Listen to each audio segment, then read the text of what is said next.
Hello दोस्तों, the organic farmer YouTube channel पे आपका बहुत बहुत स्वागत है एक नए वीडियो के साथ। आज हम आपको वीडियो जो दिखाने जा रहे हैं वो है रेड लेडी 786 ताइवान पपीता का। और ये हमारे एक व्यूअर भाई हैं, उन्होंने डिमांड करी थी कि आप हमें उसका पूरा अच्छे से बना के वीडियो दिखाइए। और एक भाई ने पूछा कि इसमें ड्रिप की आपने पानी की व्यवस्था कैसे कर रखी है, वो चीज़ें आप हमें थोड़ा सा बताइए।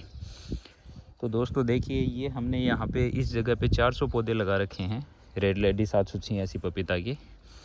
तो ये जो हमने सबसे पहले तो हम जो चीज़ देखते हैं वो ये बताते हैं कि इन पौधों के बीच में दूरी कितनी है, लाइन टू लाइन दूरी कितनी है और पौधे से पौधे की दूरी कितनी है। तो दोस्तों ये जो पौधे से पौधे की जो दूरी है, एक ये पौधा यहाँ पे है, दूसरा पौधा यहाँ पे है, ये जो दूरी है पौधे से पौधे की, ये दूरी है 6 फीट की। और एक जो लाइन से लाइन की दूरी है, ये हमारी थोड़ी सी अनइक्वल है, क्योंकि यहाँ पे कुछ बीच में दूसरे पौधे लगे हुए थे ऑलरेडी अमरूद के। तो यहाँ 5-6 लाइनों में तो हमने स्पेस प्रॉपर मैनेज किया है। ये दूरी आपको कम से कम रखनी होती है, 8 फीट कम से कम रखनी होती है। तो उसमें आपका कम से कम ये मान के चलो ट्रैक्टर है वो आराम से निकल जाता है। तो अगर ट्रैक्टर निकल जाता है तो आपका जो खरपतवार है उसका मैनेजमेंट ईजिली हो जाता है। क्योंकि पपीता में सबसे बड़ी दिक्कत होती है, अगर खरपतवार हो गई तो आपका जो लीफ कल वायरस है वो आए बिना नहीं रहता। अगर घास वगैरह हो गया तो लीफ कल वायरस आ जाएगा, और वो आ गया तो फिर आपको दिक्कतें होने लग जाएंगी। तो दोस्तों ये तो हमारी देख सकते हैं आप 2 लाइनों के बीच की जो दूरी है ये 8 से 10 फीट हमने रखी हुई है। बेटर है आप 8 से 9 फीट रख सकते हैं, 8 फीट रखेंगे तो भी चलेगा। डिपेंड करता है कि आपके पास ट्रैक्टर छोटे वाला है या बड़े वाला है। अगर बड़ा ट्रैक्टर है तो आप 10 फीट की दूरी रखिए, छोटा ट्रैक्टर है तो आपकी 7 से 8 फीट की दूरी भी सफिशिएंट होगी, क्योंकि उसकी चौड़ाई जो होती है वो 4 फीट होती है। उसके रोटावेटर की चौड़ाई भी 4 फीट होती है और उसके ट्रैक्टर की चौड़ाई भी 4 फीट से कम ही होती है। तो वो आराम से इजीली इसके बीच से निकल जाएगा, कोई दिक्कत नहीं होती। तो इस तरीके से आपको ये डिस्टेंस कम से कम रखनी है, ताकि खरपतवार मैनेजमेंट आपको मैनुअल कटाई नहीं करनी पड़े, और आप आराम से जब भी इसमें खरपतवार हो तो आप महीने 1.5 महीने में एक बार ट्रैक्टर को चला के इसको थोड़ी बहुत देर में इसको साफ़ कर सकें। दूसरी चीज़ जो ये हमने आपको गैप बता दिया है, पौधे से पौधे का जो गैप है वो आपका 6 फीट का रहेगा, और लाइन टू लाइन का आपको 8 फीट या 10 फीट जैसी भी आपकी रिक्वायरमेंट हो उस हिसाब से आपको रखना होगा। ये दोस्तों ये जो पौधे हैं, देखिए किसी पौधे ने बहुत ज़्यादा अच्छी ग्रोथ ले ली है, कोई पौधा है उसकी थोड़ी कम ग्रोथ है, इस हिसाब से ये चलता रहता है। ये देखिए, ये इस पौधे की मैं आपको दिखाता हूँ। फ्लोरिंग तो ऑलमोस्ट सभी पौधों पे स्टार्ट हो चुकी है। कोई रिप्लेस किया हुआ बाद में बहुत ज़्यादा छोटा पौधा है तो उस पर भी फ्लोरिंग स्टार्ट नहीं हुई है, बाकी सब पे फ्लोरिंग स्टार्ट हो चुकी है।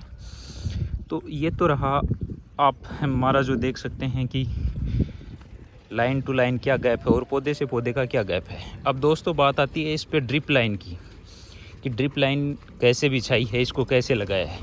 तो दोस्तों इनको लगाने के लिए जो सबसे पहला काम हमने किया था, वो सबसे पहला काम था ये जो बेड हैं वो बेड बनाना ट्रैक्टर से। तो सबसे पहले हमने मिट्टी की ये बेड बनाए थे। बेड बनाने के बाद हमने 6-6 फीट पे इन पे मार्किंग की थी कि यहाँ अपने को पौधा लगाना है। और उस मार्किंग के बाद हमने वहाँ पे केंचुए वाली वर्मी कंपोस्ट खाद मिलाई। उसके बाद हमने इस पे जो लेटरल पाइप है वो बिछाई अपनी। उस जगह पे लेटरल पाइप बिछाने के बाद हमने ड्रिपर लगाया, और ड्रिपर लगाने के बाद ये पॉलीथीन है जो मल्चिंग है इसको बिछाया, और इसकी कटिंग की हाथ से ब्लेड की मदद से इसकी कटिंग की। और कटिंग करने के बाद हमने इस पे यहाँ पे पौधा लगाया है।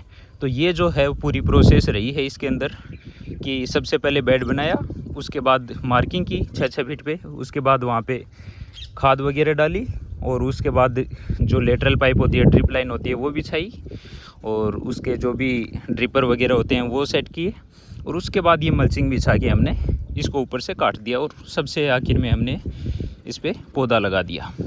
तो ये जो व्यवस्था रहती है ये पानी की रहती है। अब देख सकते हैं दोस्तों, ड्रिप लाइन की व्यवस्था होती है वो दो तरीके से होती है।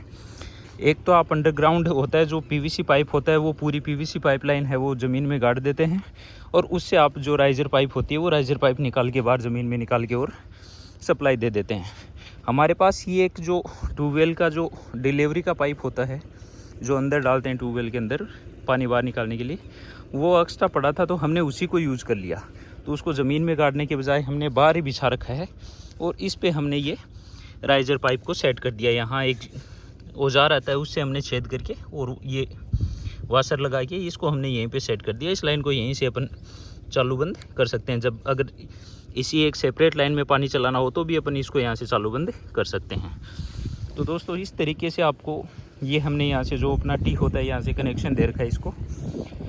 तो दोस्तों इस तरीके से आप पानी का सेट कर सकते हैं ड्रिप लाइन का, और अगर आप चाहें तो इसको अंडरग्राउंड करवा सकते हैं। और ये इस तरीके से राइजर पाइप है वो निकलती है, ये वाल आप चाहे तो यहाँ भी लगा सकते हैं इतनी बड़ी करके।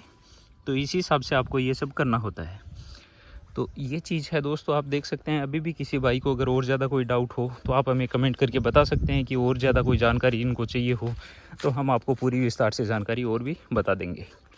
बाकी आप देख सकते हैं फरवरी माह के अंत में लगाए हुए पौधे, अभी चल रहा है आपका 14 जून 2023 हुआ है, इनकी आप ग्रोथ देख सकते हैं। हाँ दोस्तों, एक दिक्कत जो हमें सामना करना पड़ रही है वो मैं आपको और दिखाता हूँ। जो पपीता में आम होती है, थोड़ी सी हमें प्रॉब्लम होती है। तो आप भी इस चीज़ का, अगर पपीता का बगीचा कर रहे हैं आप, तो इस चीज़ का विशेष तौर से ध्यान रखिएगा। वो दिक्कत होती है दोस्तों ये जड़ गलन, ये तना गलन की समस्या होती है दोस्तों। अगर आपके तने के पास सीधा पानी लग रहा हो, पानी ज़्यादा लग रहा हो, तो ये फंगस होती है। ये फंगस लगना स्टार्ट हो जाती है और तने को गला के डाल देगी। पौधा आपका ख़त्म हो जाएगा, चाहे कितना भी बड़ा हो। 2 से 4 दिन के अंदर पौधा ख़त्म हो जाएगा, पूरा तना यहाँ से गल जाएगा। तो इसके लिए हमने अभी इस पर फंजीसाइड चलाया है। इस पर जिन जिन पौधों पे हमें शिकायत महसूस हुई है, और बेटर होता है कि आप सारे पौधों पे ही महीने 1.5 महीने में एक बार वो यूज़ करें। चाहे आप ऑर्गेनिक यूज़ करें, चाहे आप केमिकल में यूज़ करें, जैसे भी आप कर रहे हैं उस हिसाब से इसको यूज़ कर लें। क्योंकि ये समस्या पपीता में मोस्टली 2 या 3 समस्याएं होती हैं। एक होती है जड़ गलन, जब पौधा बहुत छोटा होता है तो जड़ गलने लग जाती हैं। और उसके बाद जो दूसरी समस्या स्टार्ट होती है वो तना गलन की स्टार्ट होती है। तो दोनों ही चीज़ों में, चाहे ऑर्गेनिक फंजीसाइड आपने बनाया हो और छाछ वगैरह को, इन सब चीज़ों को इस्तेमाल करके, या फिर चाहे आपने केमिकल वाला फंजीसाइड जो भी आप चलाते हो, तो वो सब चीज़ें आप करके इसको काम में, इस समस्या से आप समाधान कर सकते हैं इसका। और ये समाधान करना आपको बहुत ज़रूरी होता है, क्योंकि जब हम सिंगल ड्रिप लाइन लगाते हैं तो कई पौधों के ड्रिपर होता है वो एकदम तने के पास आ जाता है। तो उस वजह से उसके तने पे लगातार पानी लगता रहता है और उस वजह से ये समस्या का हमें सामना करना पड़ता है। तो इसका समाधान यही है कि आपको इस पे फंजीसाइड चलाते रहना है कम से कम 1.5-2 महीने से। तो 1-1.5 महीने से चला दोगे तो बेटर रहेगा, आपका एक भी पौधा है वो नष्ट नहीं होगा। तो ये है दोस्तों पपीता का बगीचा, आप देख सकते हैं। इससे आगे कोई और डिटेल में जानकारी आपको चाहिए तो आप हमें बता सकते हैं, हम आपको वीडियो बना के अपलोड करते रहेंगे। उम्मीद करते हैं कि आपकी जानकारी जो आप चाहते थे वो आपको मिल गई होगी, और हम आपको लगातार इसी तरह अपडेट देते रहेंगे। धन्यवाद दोस्तों।